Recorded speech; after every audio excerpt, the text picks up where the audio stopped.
예, 안녕하십니까. 이전입니다. 이렇게 이런 큰 좋은 자리에 초대해 주셔서 정말 감사합니다. 여러분과 직접 이렇게 얼굴을 보면서 대화를 나눌 수는 없지만은 이렇게 발표를 할 수 있는 기회 주셔서 너무 감사하고요. 이렇게 오늘 예쁜 지도를 그려봤습니다. 우리 세계 하나 되는 세계로 그려봤는데, 세계 지도하고 저희가 뽑은 강의 제목하고 약간 언밸런스한 것 같습니다. Humanitarian Aid in Conflict Zone이라고 해가지고 저희가 하고 제가 많이 좀 했던 일들이어가지고 좀 이렇게 됐지만은 아무튼 좀 이렇게 느낌은 지금 여러 교수님께서 선생님들께서 발표 너무나 훌륭하신 발표해 주셨듯이 우리가 같이 함께 이제 좀 더 좋은 세상을 만들어가자는 그런 의미가 될 것 같습니다. Make the world better together가 어울리는 강의 제목이지 않을까 싶습니다. 아무튼 그냥 편안하게 좀 들어주셨으면 좋겠고요. 저는 저 소개 간단하게 하면은 좀 약간 역마살이 좀 있는 것 같습니다. 저도 역시 좀 여러 군데 나라를 좀 다녔었고, 우리 김은석 선생님처럼 이제 코이타 15기로서 한 다음에 조금 더 이런 구체적으로 이렇게 국제 보건이라든가 이런 국제 활동에 대해 좀 더 관심을 갖게 된 것 같습니다. 2009년도부터 2011년 한 2년 반 정도에서 이제 코이카 아르샤에서 좀 생활을 했었고요. 그리고 이렇게 베트남에서 또 이제 후회성에서 우리 윤상 대표님을 만나면서 조금 더 이렇게 좀 진지하게 또 활동을 좀 시작하게 됐습니다. 지금 요 사진은 또 이것도 좀 특별한 경험이었는데요. 2015년도에 그 미 해군이 가지고 있는 그 하스팔신 머시라는 데 또 같이 승선을 해가지고 필리핀에서 한 일주일 정도, 한 달 정도 그 민군 합동 의료 지원 활동을 좀 했었습니다. 사실 이게 조금 더 싫었던 거는 제가 지금 하고 있는 일이 인터내셔널 SOS라고 하는 곳에서 곳 중에서 트라이케어 팀이라고 해서 미군 관련한 그런 일들을 좀 하고 있어가지고 좀 이것들을 한 번 더 사진을 올려봤습니다. 이 사진 되게 이 배인데요. 이거 병상이 천병상입니다. 천베드입니다. 우리나라 종합병원 다 통틀어가지고 종합병원 다 통틀어가지고 천베드 되는 병원 2019년도 기준으로 한 10개, 딱 10개 있었던 것 같습니다. 좀 어마어마하기도 했고, 이거에 대해서 참 신기하기도 하고, 이런 배 하나 우리나라에도 있었으면 좋겠다. 특히 뭐, 이렇게 좀 큰 일이, 코로나라든가 이런 일이 있었을 때 이런 일이 하나 있었으면 좋겠다라는 생각도 좀 했었습니다. 오늘 조금이나마 좀 더 스스로 맞추려고 했던 거는 이렇게 MSF 국경없는 의사회의 활동을 좀 이야기하려고 하고요. 2016년도부터 시작을 해가지고 18년도까지 한 네 차례 프로젝트에 좀 참가를 했습니다. 제가 정형외과 전문이다 보니까 주로 이제 그리고 또 트라우마 세부 전문으로 하다 보니까 주로 분쟁 지역, 전쟁 지역 또는 치안 부재 지역 그런 지역을 좀 많이 갔었고요.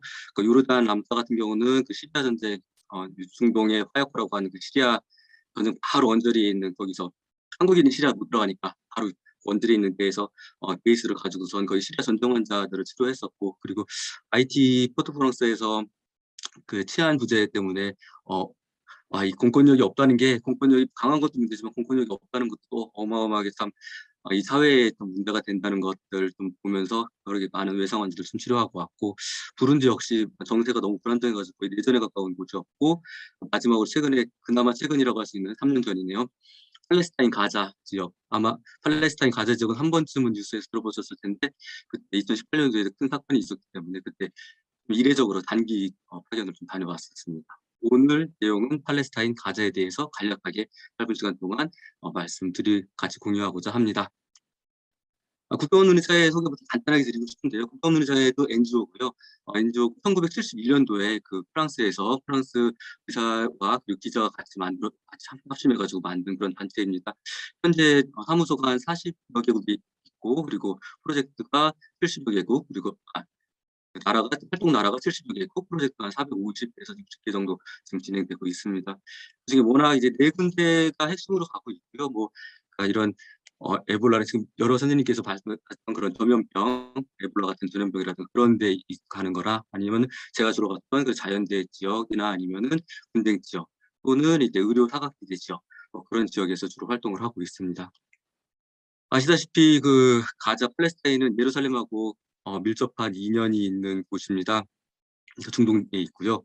그러니까 조금 더 지나가 보면은 요 지역입니다. 그래서 역사적으로나 뭐 문화적으로나 아주 융숭한 그런 활달하게 발달한 그런 축복받은 땅이라고 보통 예루살렘 이야기하죠. 근데 참 아이러니하게도 그 현실적으로는 서로 역사적으로 너무나 많은 민족들과 그런 종교 민족들 사람들이 국가들이 이렇게 서로 죽고 죽이고 막 그런 것이 반복되는 상황이었고 현재도 마찬가지인 것 같습니다. 너무나 안타깝습니다.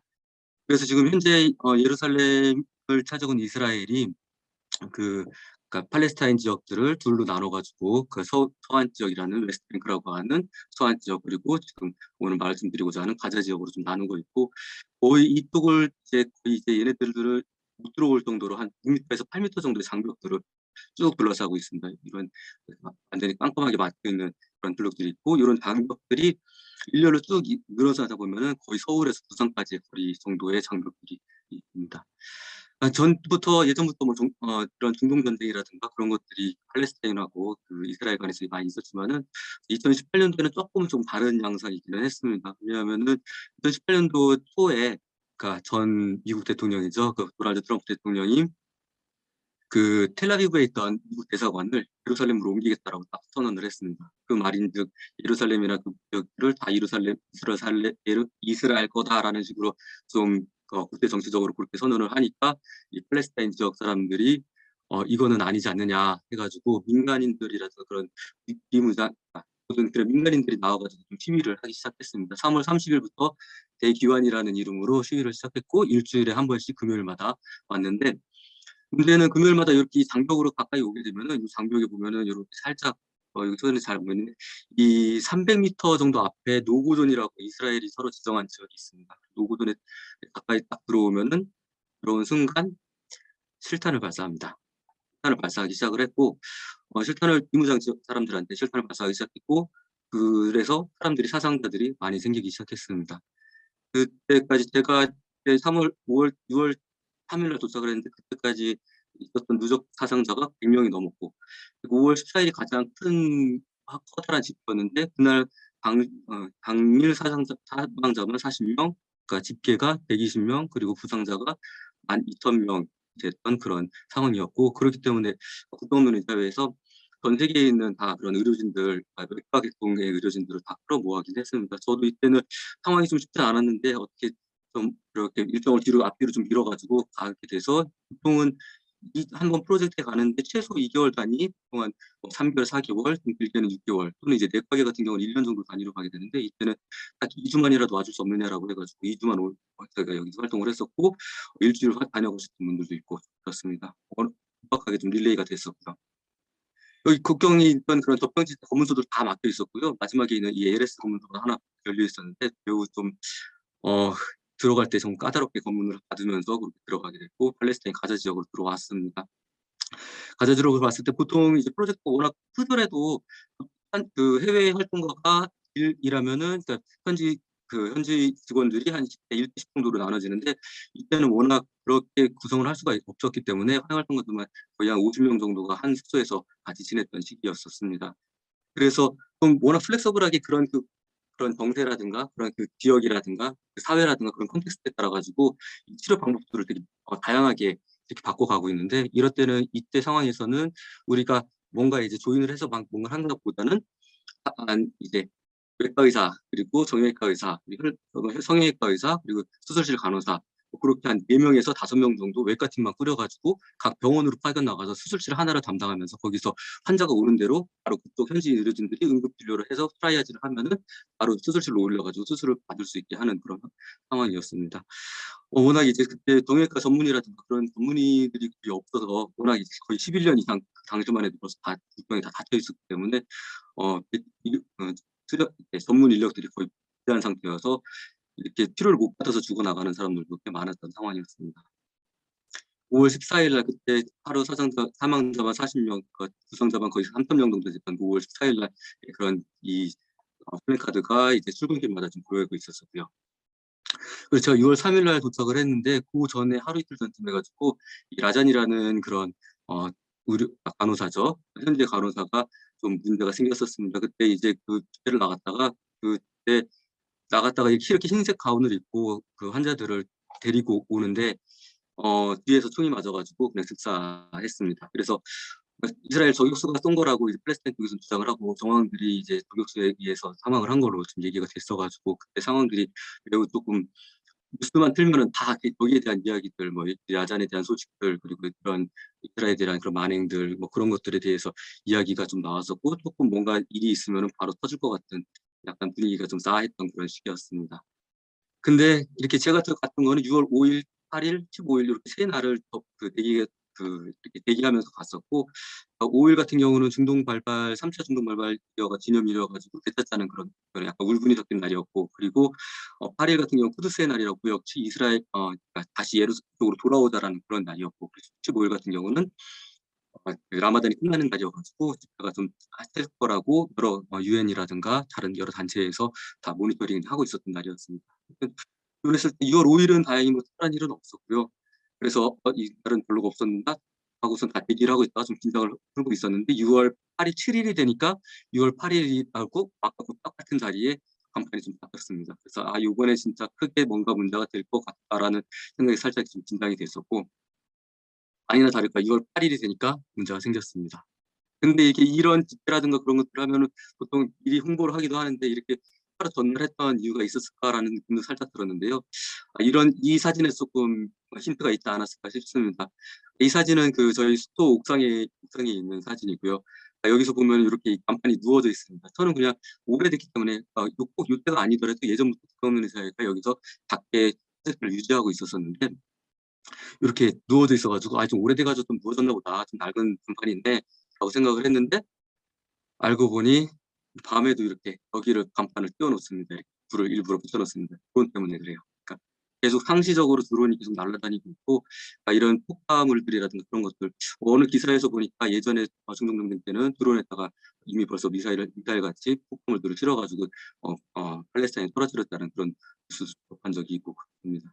아무튼 이렇게 의료진들도 이렇게 여기가 MSF 병원이다, 여기 의료진이 있는 거고, 이렇게 의료진을 공격하는 거는 제네바 협약에 위배된다라는 것들을 하면서 의료진들이 있는 숙소라는 것을 알리는 그런 사인이었습니다.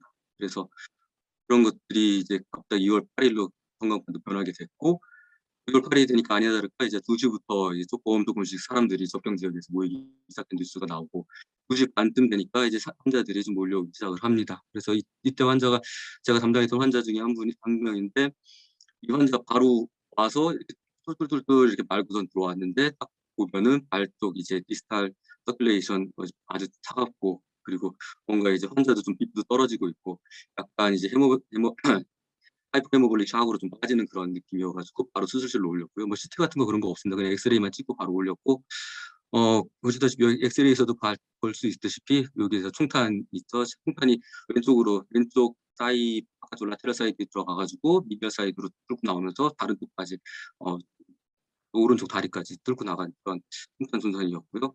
이런 환자가 있습니다. 그래서 바깥쪽 뭐 교과서에서도 보시다시피 이야기 나오시지, 통할 만한 그런 그러니까 엔트리가 있으면은 엑시트는 이렇게 크게 좀 나오고, 여기 밖으로 나오면서 스테라사이드 쪽으로도 좀 크게 상처가 있었던 환자입니다. 문제는 이게 그냥 문제가 아니라 여기서 다 그냥 총알이 휘지고 나가기 때문에 거의 이게 혈관이 그냥 거의 대퇴동맥 이다 끊어진 것뿐만 아니라 그냥 없어져 버려가지고 이거를 다 이렇게 혈관 이식을 해야 되는 좀 그런 상황이었고요. 제가 이제 뼈를 맞추고 상처 정리하는 동안에 이제 혈관외과 선생님이 혈관외과 선생님이 옆에 채취해가지고 다시 넣고 좀 그런 과정을 통해가지고 환자를 좀 잘 살렸던 그런 케이스입니다. 이런 것들이 이제 현지에서는 좀 쉽지 않았기 때문에, 현지 의료진들이 이걸 다 소화하기 쉽지 않았기 때문에 저희가 MSF에서 이렇게 활동을 좀 시작을 했습니다.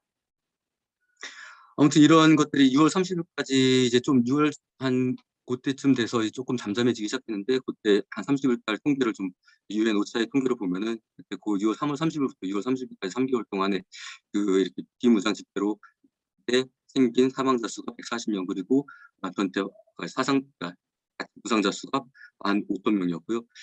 여기서 좀 더 특징적인 거는 이스라엘이 여기서 공격했던 것들, 실탄을 쐈던 것도 대부분 다리 쪽으로 쐈습니다. 좀 어떻게 보면 되게 악랄할 수가 있는 그런 상황이고요. 다리를 쏘면서 환자가 다시 일어날 수 없고, 또 어떤 이제 분석에 의하면은 한 사람을 쏘면서 두세 사람을 싣고 나가야 되기 때문에 두세 사람의 집회 인원들을 다 해산시킬 수 있는 그런 효율적이라고 표현해야 되나요? 그런 방법이라는 그런 이야기가 또 있었습니다. 이런 상황이었고, 그럼 왜 사람들이 이렇게 이런 총알이 날아다니는 그런 대연양까지 또 가고 또 가고 또 가고 매주 금요일마다 이렇게 가느냐를 봤을 때, 뭐 분석이죠.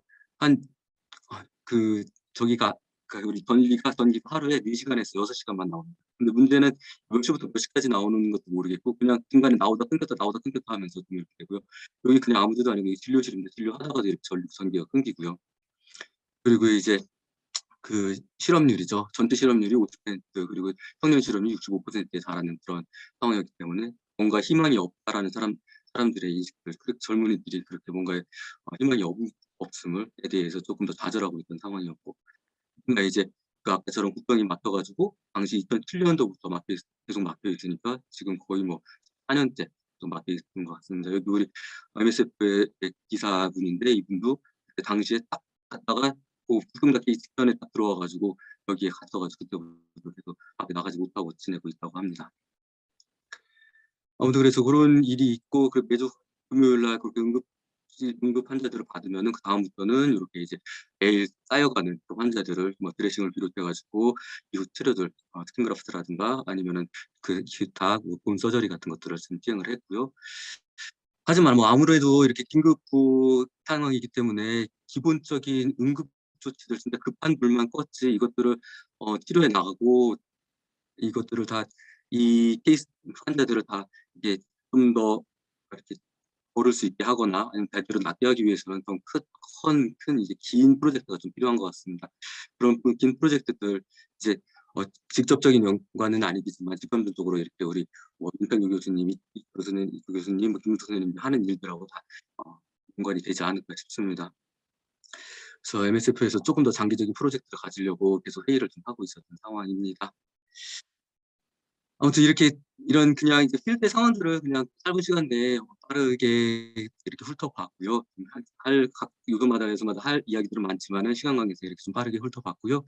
네, 이렇게 이런 힘든 상황들이라든가 좀 이런 좀 새로운 상황들, 또 이렇게 좀 뭔가 도와주러 가는 것들, 또 이렇게 어려운데도 뭔가 가는 이유들이 무엇일까에 대해서 좀 생각을 좀 해볼 수 있을 것 같습니다. 요거는 제가 2016년도에 웰컴 데이즈 때, 오리엔테이션이라고 할 수 있는 웰컴 데이즈 때 받았던 슬라이드 중에 하나의 부분을 이제 발표한 거고요. 그때 소개했던 것들 왜 갈까에 좀 마음이 조금 와닿아서 키워드 몇 가지를 같이 들고 나왔습니다. 왜 우리가 갈까? 그냥 돕기 위해서, 툴런 가면 많은 것들도 배우게 됩니다. 기술적인 것도 그렇고 마음적인 것도 그렇고 문화적인 것도 그렇고 사회적인 것도 그렇고, 그리고 또 많이 봅니다. 사실 우리가 새로운 세상을 접하면서 마음도 넓어지고 시야를 또 많이 하고, 우리가 안쪽에서 있던 것만 외에도 더 다른 세상들이 있고 더 크게 이제 무엇인가를 더 할 수 있겠구나라는 것들을 보게 됩니다. 그리고 마지막으로 and smile, 우리 하면서 서로 웃고 서로 이렇게 성장하고 같이 커가는 그런 느낌에서 행복감을 느끼고 같이 우리 미소 지을 수 있는 것 같습니다. 네, 이상입니다. 네, 방청해 주셔서 감사합니다.